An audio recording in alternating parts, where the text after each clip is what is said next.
Hey everybody, it is your old pal, Will Ashton, returning for another instant take. Or at least I hope you're my pal. I don't want to assume, but, I like to think of you as a friend, and if you feel the courtesy of thinking of me as a friend, I would really appreciate that. Anyway, I am here, as you have probably gathered from the title of this episode, to talk about Sonic the Hedgehog 3, which I was given a chance to see on Tuesday, and it's been about a day or so since I've seen it, but, I have reflected on the film a little bit. It is, once again, directed by Jeff Fowler, who directed the previous two films, and Pat Casey and Josh Miller are returning as screenwriters. And on the big screen, or on the screen itself, I should say, we have James Marsden and Jim Carrey and Tika Sumpter reprising their roles, and then as voice actors, we also have Ben Schwartz, Idris Elba, and I'm going to look up her name. I can never really remember it. Colleen O'Shaughnessy, who voices Tails, and then obviously Elba and Schwartz are Sonic and Knuckles, respectively. And yeah, I think we've talked about the first two movies on the show, John and I think, as far as these movies go, I feel like we were both pretty down on the first movie. It just kind of felt like a rote by the numbers adaptation. I think as far as video game adaptations go, it was on the upper echelon, but that wasn't really saying all that much, I think, because, I think we're making progress as far as film adaptations go. I think TV, from what I've heard at least, seems to be faring a little bit better in that respect. But as far as films go, I think we're getting to the point where you can get a, okay to pretty good video game adaptation, which doesn't seem like full progress, but it's getting to the point now where, the history film adaptations of video games has been so dire and so cataclysmically awful and notoriously, or almost, I guess, infamously awful that, it's so rare that we even get one that is, okay, let alone passable or pretty good. And I think that first movie, I think a lot of people were surprised by it just because it wasn't, it wasn't sucky. It was just more kind of okay. At least for me, I thought it was just like a, kind of middling, but, not without his charms. I think there was, I think Ben Schwartz's vocal performance really carried a lot of that. I think having, a sort of laissez-faire kind of attitude was certainly beneficial as far as capturing the appeal of Sonic in its film adaptation, but, it was still kind of a generic, by the numbers, like I said, road trip movie. I remember it, I think, a little bit better than the second one, but I don't really have fond feelings for it. But I do remember the second one, which I already mentioned, being a pretty good time. Maybe it was just because it was 2022 and, things were looking better. We were getting out of the pandemic and, RR was in theaters, RR, I should say.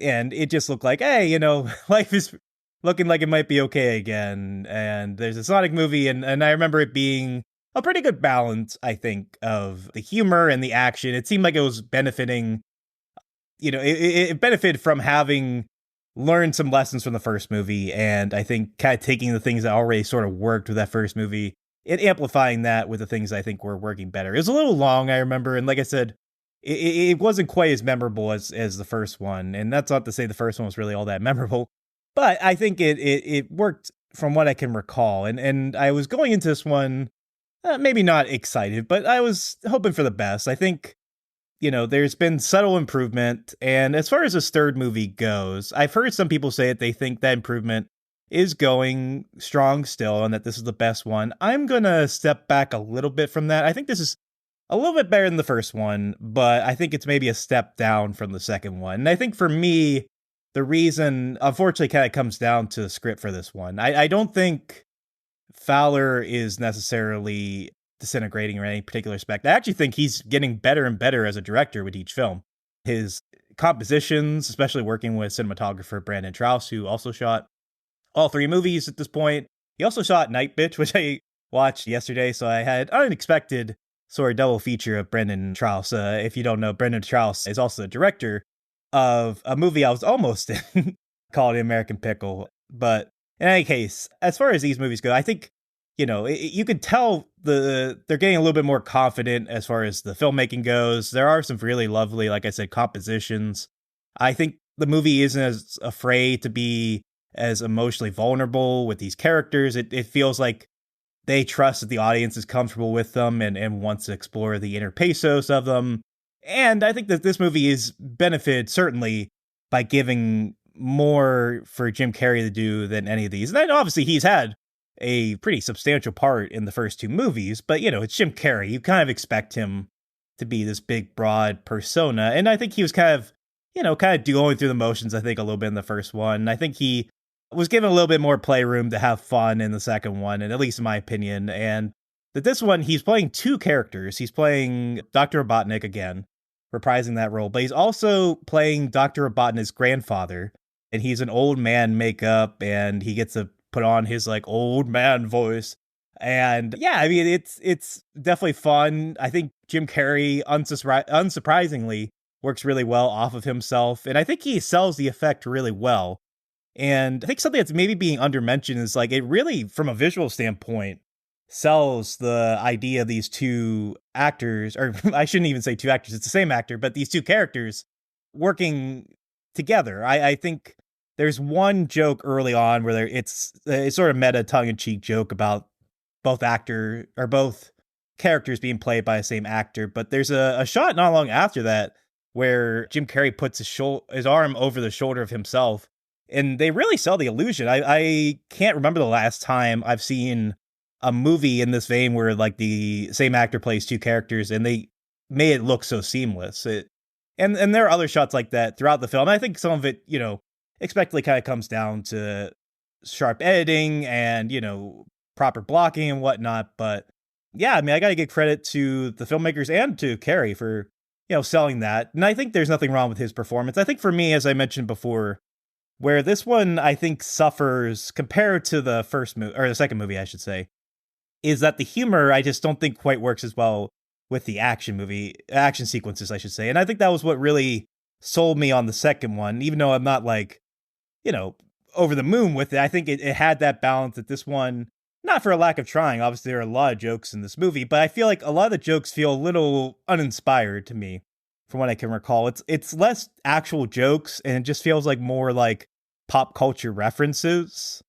And some of them are just sort of bizarre. Like there's one to like Captain Fantastic, and there's like a reference to The Wire, and just stuff that, like, you have to remember like this is like a PG movie, and it's like one of those things where it's like there's playing to the adults, and they're just kind of just like getting kind of just, I don't know, you're just playing to like overly online millennials at a certain point. I don't know, or maybe just film fans. But in any case, yeah, I think it feels a little underbaked in that respect. And it's a shame because I do think, like I said before, Fowler is improving, and that certainly shows in the action sequences. Like, there's one that's squarely in Japan that I think is, well shot. It's slick and it's well paced, and I think it really kind of demonstrates a fluidity that has become more apparent with Fowler's directing. I think, and like I said before, it feels like he's a little more inspired, a little bit more engaged, a little bit more confident of himself as a filmmaker at this point. And that's why I feel like the shortcomings of the screenplay, in my opinion, just sort of sink this a little bit, because you have, like I said, the director kind of coming back to do a little bit more with it, and the actors seem to be generally sort of engaged with it. I should also mention that the big baddie this time around, in addition to the Robotnik, is Shadow, who is voiced by Keanu Reeves in a fairly kind of tender performance. I mean, I will admit that like my familiarity with Sonic kind of ended somewhere around the second movie. I have only sort of a baseline understanding of Sonic. I played the original game a bunch. I played the, arcade version several times, but I am not as embedded into the lore of it. And by lore, I mean like actually getting involved with like Shadow and some of the other characters that get teased, I should say, later in the film. It's a little ambiguous as far as how long they want to keep the Sonic franchise going after this film, but it seems like there's a finality to this one, but also a sense of like, well, if you guys keep coming, we'll keep doing these. So I think they're kind of keeping the door slightly a creak. So we'll see. But like I said, I'm not as familiar with Shadow as a character. I just know that he's just sort of this like stoic, very serious sort of like antagonist to Sonic and sort of like his opposite in some respects. And yeah, I wasn't really sure how that was going to translate into the film. I wasn't really 100% sure what Keanu's vibe was going to be like in the film. You know, his energy sort of seemed like the opposite of what the movie would expect from him. But, you know, I say that keeping in mind that I wasn't 100% sure how Idris Elba was going to fare as Knuckles. And I think, you know, I haven't watched the Knuckles show that I think was on Paramount Plus or whatever, that I heard was surprisingly quite good. But I think his performance in this is really just a scene stealer, and I think he's a lot of fun. And some of the actual artist laughs I got out of this movie were almost always from him, if not from Jim Carrey. But yeah, I mean, I think, you know, I think Keanu is locked in. I think he gives a, you know, emotionally, it's weird to say emotionally vulnerable performance because we're talking about Shadow and Sonic the Hedgehog 3. But, you know, I think he's committed. I think he's locked in. I think he's not taking it as sort of a paycheck. I think he wants to kind of respect, you know, the sort of tragedy of this character, this, you know, this pathos-driven evil hedgehog from outer space that has this sort of very bleak backstory.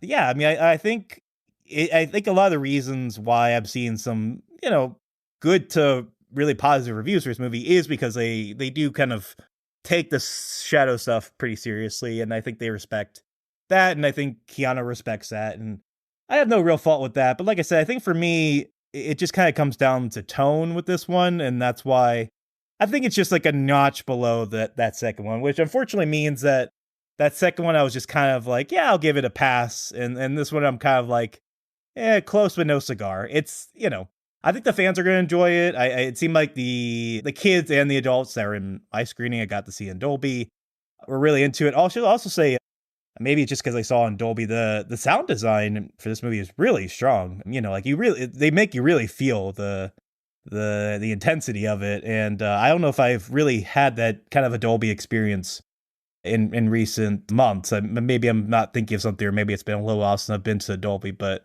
props to sound the developers and designers and editors. I think they did a really solid job. Yeah, I mean, I think that's kind of where I land. I don't know. I feel weird going longer than like 15 minutes talking about Sonic the Hedgehog 3, unless I was talking about it, obviously, with John Negroni. But since it's just me talking into a microphone, I feel like, yeah, it's okay. I don't know. I kind of wish I had a stronger reaction to it, not to say my classic little expression from the show, but I guess, or rather, I should say, paraphrase it. But yeah, I don't know. It's fine. I don't think it helps. I'm kind of watching this in the midst of, you know, like catching up for end of the year and award season.